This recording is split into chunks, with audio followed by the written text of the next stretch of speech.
యశోమతి. జై శ్రీరామ్ స్వామి.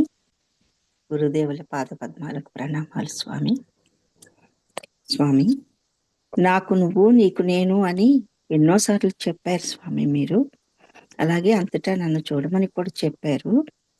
కానీ అది ఎలా సాధ్యం అని అనిపించేది స్వామి. కానీ నిన్న ఇచ్చిన పోస్ట్ గనక చాలాసార్లు చదివి అర్థం చేసుకుంటే అంతటా నేనే కనిపిస్తాను అని అర్థమవుతుంది స్వామి. అయితే ఇందులో ఇజపు నైజం ఎరుకు తీరే నిజం నేను అనేది అర్థం కాలేదు స్వామి. అది కొంచెం చెప్తారా స్వామి? ఇజం అంటే తెలుసుగా, ఒక ఇజం పద్ధతి, ఒక మతం, ఒక మతం. మతం. మతం అని చెప్పి చెప్పడంతో నీకు నిర్దేశాలు వస్తాయి కాబట్టి అది ఇరుకు. స్వామి. అర్థమైంది కదా? ఉమ్. ఆ ఇరుకు ఒకసారి దాంట్లోనే దాని ప్రధాన ఉద్దేశం ఏమిటి? నీకు దేవుడు పరమతత్వాన్ని లేకపోతే వాస్తవాన్ని పరిచయం చేయటం. ఏ మతాన్ని యొక్క ప్రధాన ఉద్దేశం.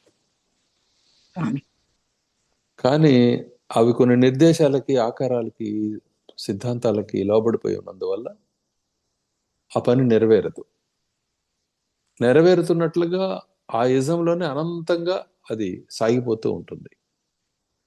ఆ చట్రం నుంచి కూడా బయటపడవేసేదే పారమాత్మిక అస్తిత్వం. అది నేను. స్వామి. అర్థమైందా? అర్థమైంది స్వామి. ఇజం యొక్క ఇజపు నైజం ఇరుకు తీరే నిజం నేను.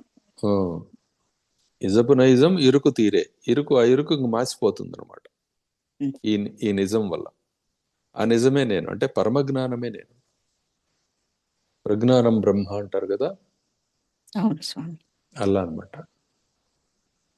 ఈ విధంగా ఆ పరమతత్వం, ఇంకా ఏ జ్ఞానం కలిగితే మరి జ్ఞానాభ్యాసం అవసరం లేదో ఆ జ్ఞానం నేను.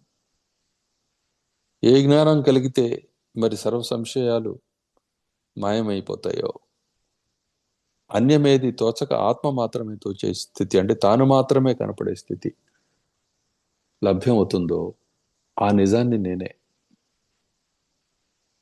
అర్థమైంది కదా? అర్థమైంది స్వామి. ఇది నెక్స్ట్. అంతే స్వామి. జై శ్రీరామ్ స్వామి.